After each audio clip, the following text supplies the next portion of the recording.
Good to see you. How you doing? You too, Ben. It's good to see you. Congratulations on your great album, by the way. It's finally seen the Thank you, light of man. day. Yeah, finally, after So, how are 3 years you? of hard work on it. All right, then, So, Ben. So, right, we're talking to Ben Jackson once again. Welcome back to the Friday 13th. So, it's great to have you on the show again, brother. So, I'm going to ask you some warm-up questions. As a guitar okay. player, who are your influences and how do they reflect in the guitar playing and tone within your music and your guitar abilities? Some of my biggest influences are guys like Jimmy Page, Jeff Beck, Joe Walsh from when I was growing up as a kid, Mick Ralph from Bad Company. Later, as I got a little older, I really started getting into guys like Michael Schenker and Steve Vai, and so that's just to name a few. I have very many guitar influences. Gary Moore, just there's so many guys I really dig. So, which ones of those do you think incorporate with Crimson Glory, if any? Um, Probably, my love for guys like KK Downing and Glenn Tipton. I was always into Priest a lot, Iron Maiden and early Dio and stuff. And I think Crimson is obviously influenced by some of that type of music, the Iron Maiden, Judas Priest type of formatted music. I mean, that's we've always cited them as an influence. Scorpions, Michael Schenker, stuff like that. So even though I love many, many guitar players, I think some of those guys are the guys that kind of maybe help to inspire or shape the Crimson Glory sound. I mean, when you first started out, you were called, was it Beowulf or something back in the day? And then was the style of music then the same as Crimson Glory turned into? Was it the same style of Yeah, music? yeah. I mean, when Dana and I first started playing together, our drummer, we were so young. I mean, we were only 15-year-old kids in junior high school, and we liked Aerosmith and Alice Cooper, Ted Nugent, everything like that. Thin Lizzy, and that was like the late '70s, and then as the '80s came in, we started really getting into bands like Iron Maiden and Scorpions and Judas Priest and stuff like that. Yeah, I mean, is this Beowulf stuff? Is it available? Is it being bootlegged so Um, people can check it out, or is it just on YouTube in no, general? Beowulf was just an early, incarnation of what Crimson Glory became. It was all the same guys that are in Glory. We called the band Beowulf for a short time when we were all like in our late teens, but we were just doing cover music at that time. I think we might have only had one or two originals, and there's nothing really, lingering around to hear or anything. So when you look back at the first two albums, the cult classic albums, this is a tough question for you, Ben. Which is your favorite? Do you have a favorite, or is it just individual songs from each album? And I can't really say that I favor one more than the other. I really love the first album just because it makes me think of a time, when we were just so passionate and young and hungry to do this thing we're doing now. And we just went into it all guns blazing on that first album and just tried to make something really intense. But I think on the second album there was a bit of maturity. We were evolving a little bit and becoming a little better at writing and arranging and playing our instruments. So there was a little bit of a step of an elevation from the first album to the second. But Yeah, I love them both really. yeah. I mean, the The first first one's album. probably holds a little more magic. I mean, that Yeah, so that album actually saw you tour in Europe with Metal Church and Anthrax, didn't it? Like you played the Hammersmith Odeon. yeah, that was quite the amazing memory. Did you actually hear the live recording on the BBC English radio of that? Did, I've did I never send really you it? Did listened I to the send whole you it? show. Right. I don't know. You may have. I've heard a couple of songs from it. Yeah. Because I don't know if you remember, I saw you in Nottingham, Nottingham Rock City on the Transcendence tour, and I actually sent you a live recording of that show. I'm sorry, but I did bootleg it. Yeah. I was like, I'm sorry, but it was a moment. I That's did send you it, okay. didn't I? Everybody was doing that back then. Yeah, but it got the word out, didn't it? That's what tape trading was all about back in the day. If it wasn't for tape trading, then there Yeah. wasn't be what there is now. I know. Exactly right. I actually remember interviewing you guys Yeah. backstage, and I tried to take a photo with you all, but you wouldn't let me because you didn't have your masks on backstage. You're like, no photos. Yeah. We It took it was pretty seriously at the first couple albums, our manager and I, we and the manager and the band, we all had an agreement like not to be seen without the masks. We were really trying to carry the mystery for a couple years there. Right then, so I mean, you broke up. You went and did your is it Parish album, which is absolutely brilliant. I think that should have been the third Crimson Glory album that didn't make it because it was so much like Crimson Glory more than the third album. Yeah, I guess it just shows what kind of input Dana and I really gave to Crimson Glory. And I think, Crimson without Dana and I did the third album, and you saw how drastically different it was. And then we put out the Parish album, and you saw how similar it was to the way, Crimson puts things together. So it was more metal, more built around two guitar players, more heavy attack. I mean, that guy who sang on the album was his name Mark, if I'm correct. He Uh, was he was a fantastic John John. David. Yeah, he was a fantastic singer. What did you ever think of Yeah. auditioning John for Crimson Glory at any point? No, he sort of, after we put out the Parish album, he kind of lost interest in doing music, and he went back to college and studied graphic design, and he just sort of didn't seem like he had the passion to really stick with music as a lifelong thing. He did it when he was young and kind of fell away from it. Right then, so coming back to Crimson Glory, did you ever think in your wildest dreams that you'd be here now recording a new album, ready to tour Europe?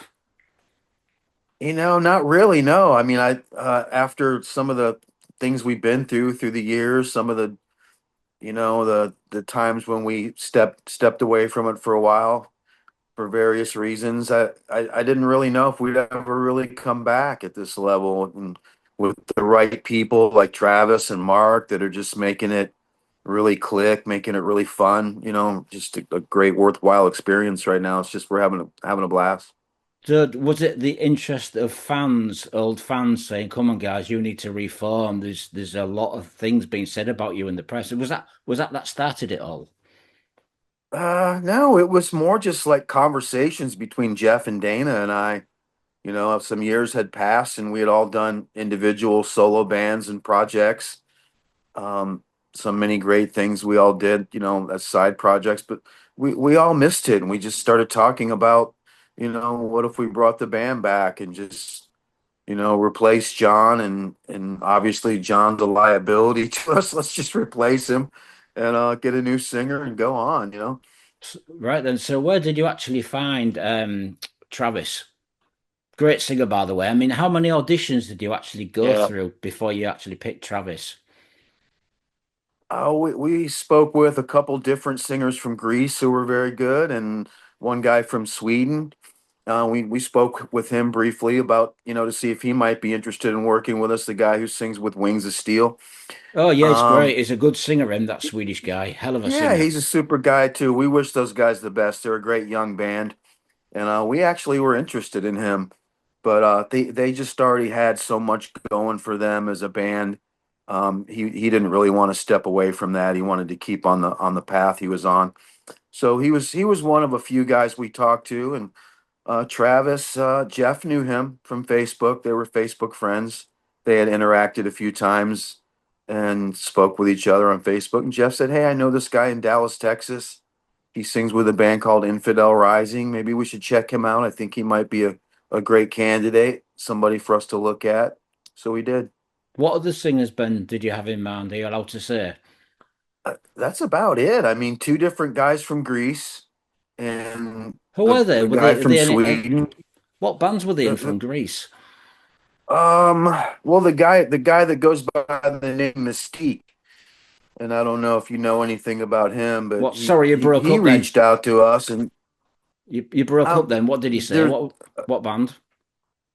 there was a guy from Greece named Mystique who was really emulating the whole Midnight thing. He was sending us a lot of demos of him singing Crimson stuff where he sounded incredibly like Midnight.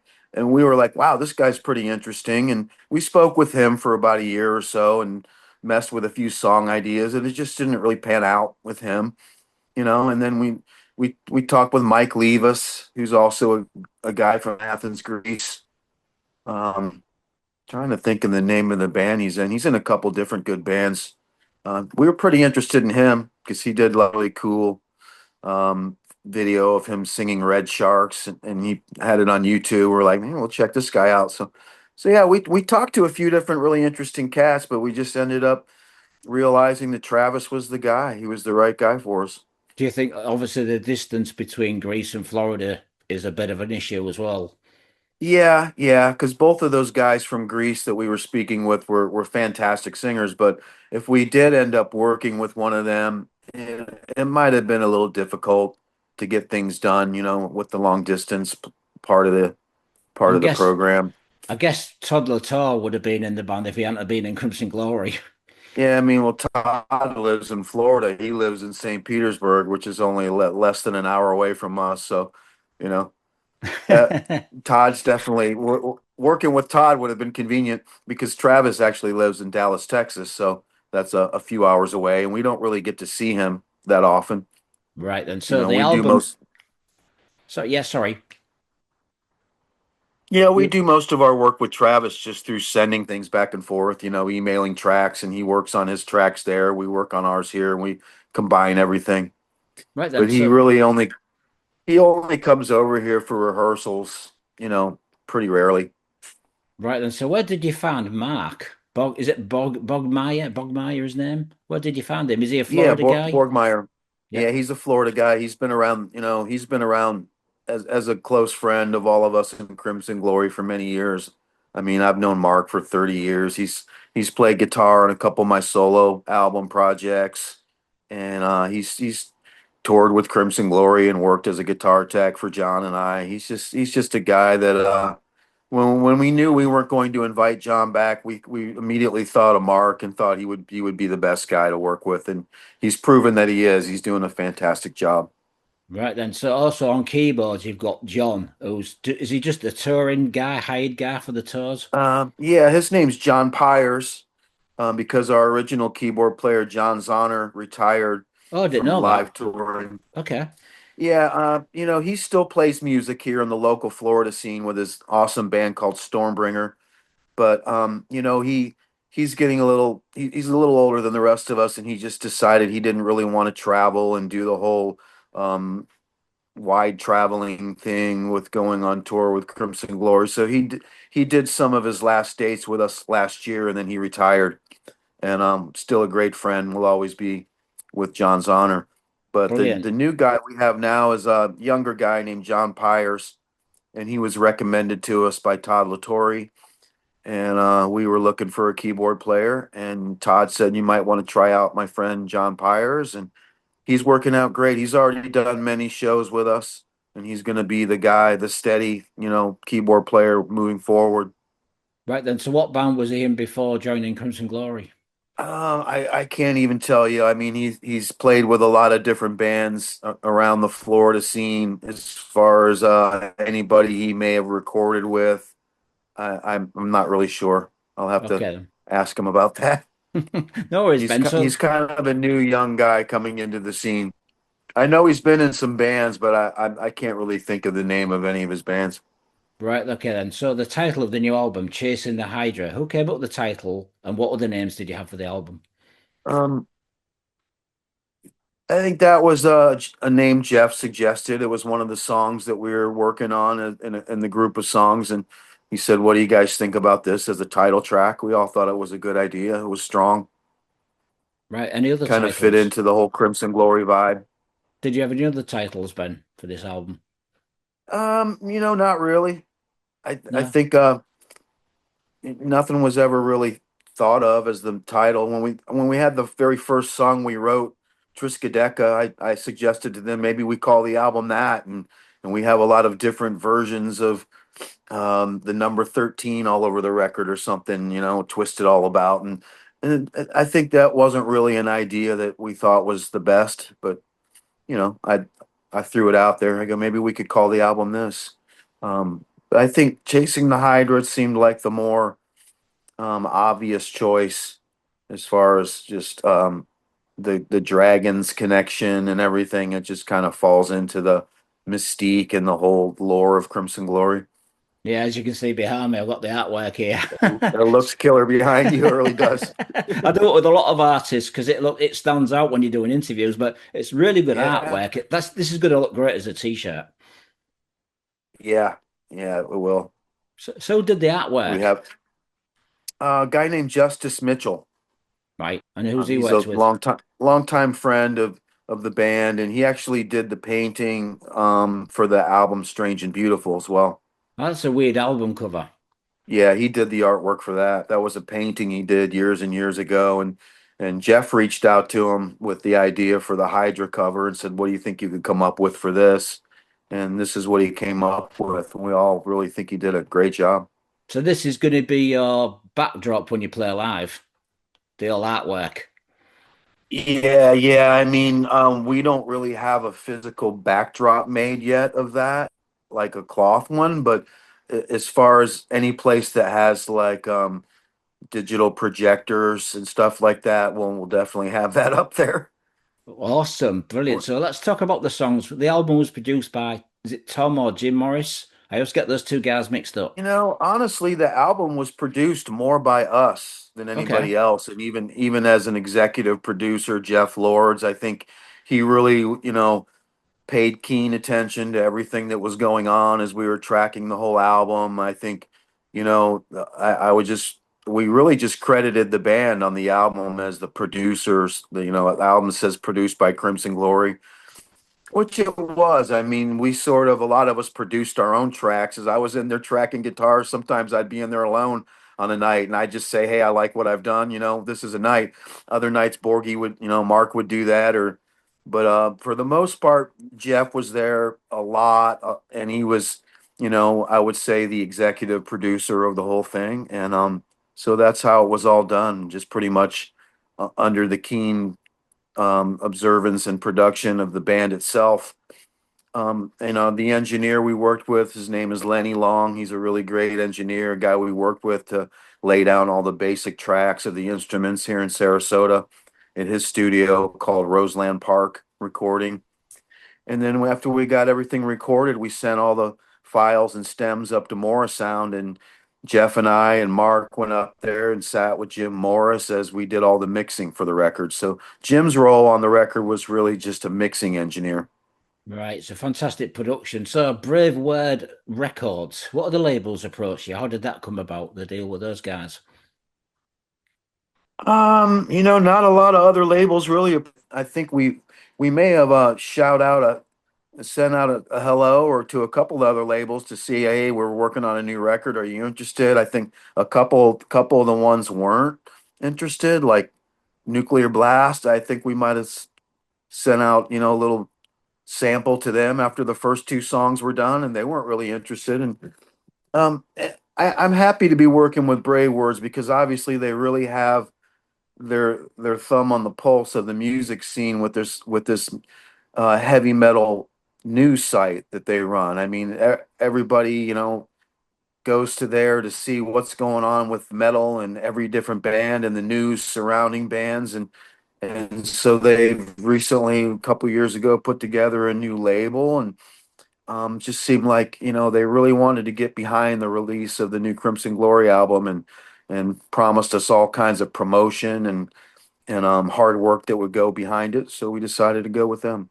Sometimes it's good to go with a smaller label because the hungry for artists out there as opposed to being with a big label that's just going to go, yeah, you're one of us. That's next band kind of Yeah, thing. I mean, if we would have got with Nuclear Blast or Napalm or something, they might not have treated us with so much special care. They might have just looked at us as like, hey, another of the many bands that they churn out every year, and Yeah. So, Ben, what's your favorite songs from this new album?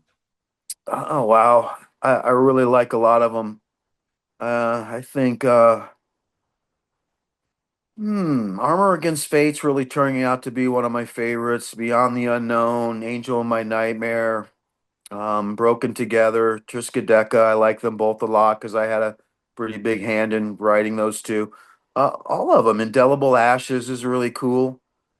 Just a, I just, it's hard to pick a favorite, man. It's really just a strong album. Pearls of Dust is probably one of the heavier songs we've ever done.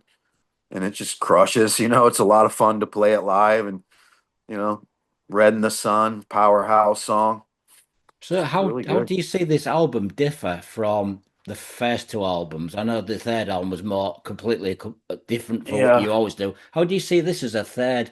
Let's say it's the third album as a comeback from the first two albums. How do you see this? yeah. I would say, it's there's a lot of similarities there in the fact that the way Dana and Jeff and I tend to write and create and arrange songs, it's obvious that it's the same band. There's a lot of influence that you can hear in this material from the first two records. A lot of the style kind of rings through. And Travis is a guy who he gets pretty close to the Midnight vibe when he sings with Crimson Glory. He's obviously not trying to be a clone, but he can get very close when he wants to sort of get into that midnight vibe, and which he does a lot in certain parts of certain songs. So there's a lot of similarities to the first albums on this album, but the differences, I would say, are just the fact that we've all kind of matured and evolved as musicians. We've gotten a little just more sure and solid about what we do these days, and we went into this just with a lot of confidence. Like, we knew what we were making crushed. We're like, this record's going to crush, it's going to really kill. And it's a little more modern sounding just because of the recording techniques of today are a little different than they were then. It's more progressive. We took the record into a more progressive realm with a lot more key signature, time signature changes and things like that. So And it's a lot darker as well.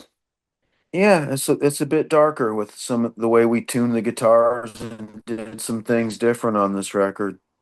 So, I mean, I think it's a great album, and you've been getting some great reviews, as you know. I've given it a fantastic review. There's one song on the album. Is it Triscat? Is it, how do you say the word? Triscardi? Is it the last song? Triskaideka.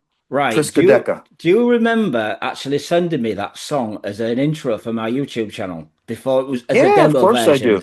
Not many people know Yeah, this, of course folks. I do. People out there, Ben Yeah. actually wrote this for me, I think, officially, and it ended up coming a song on the album. But thank you for that, Ben. Yeah, you're welcome. Yeah, you asked me for a little piece of music for one of your intros, and I go, "Hey, I Yeah, got something I'm working on," and sent you a little piece of it.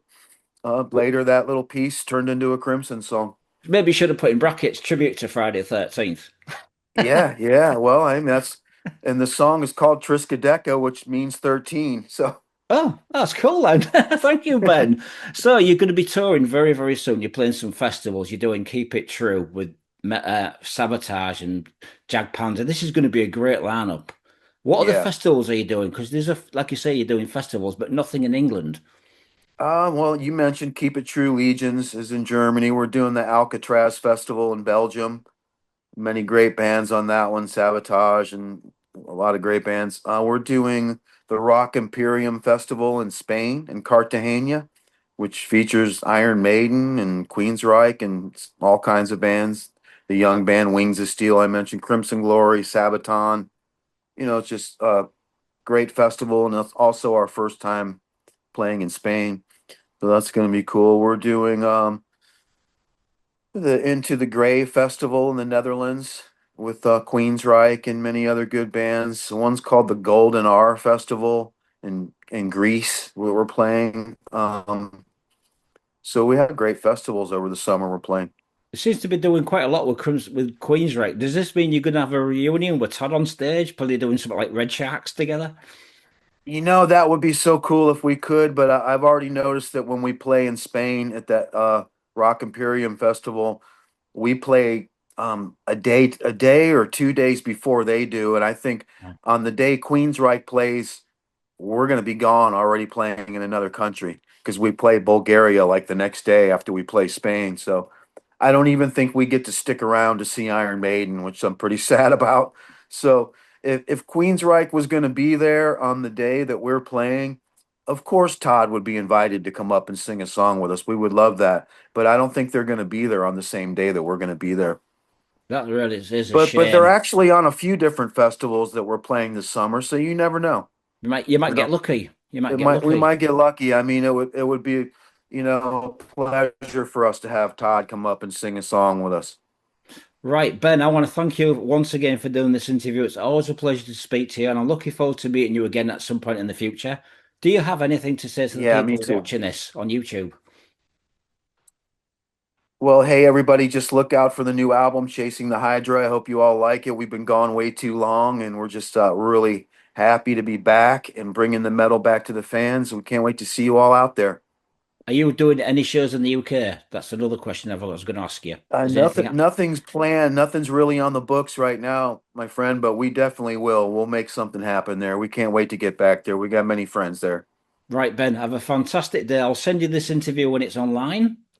Okay, Say my hello to the friend. guys for me, and I will speak to you very soon. Take care, man. Okay, All the best, sounds brother. good. Thank Take you. care, Jason. Bye, Peace, you man. too. Bye. Thank you. Greetings, metalheads. Welcome to the Friday 13th YouTube channel. Today, I hope you enjoyed watching the new interview with Ben Jackson from Crimson Glory. It's great to see the guys back and do a new album, which is on Brave Word Records. It's called Chasing the Hydra, and it's a fantastic album, taking you back to old school Crimson Glory, as well as the darker side elements. So I want to thank Ben for doing this interview. And I also want to thank Michael for setting up this interview. So please, folks, leave comments, please share, and please subscribe. Thanks a lot for checking in and enjoy the interview. Thanks for watching.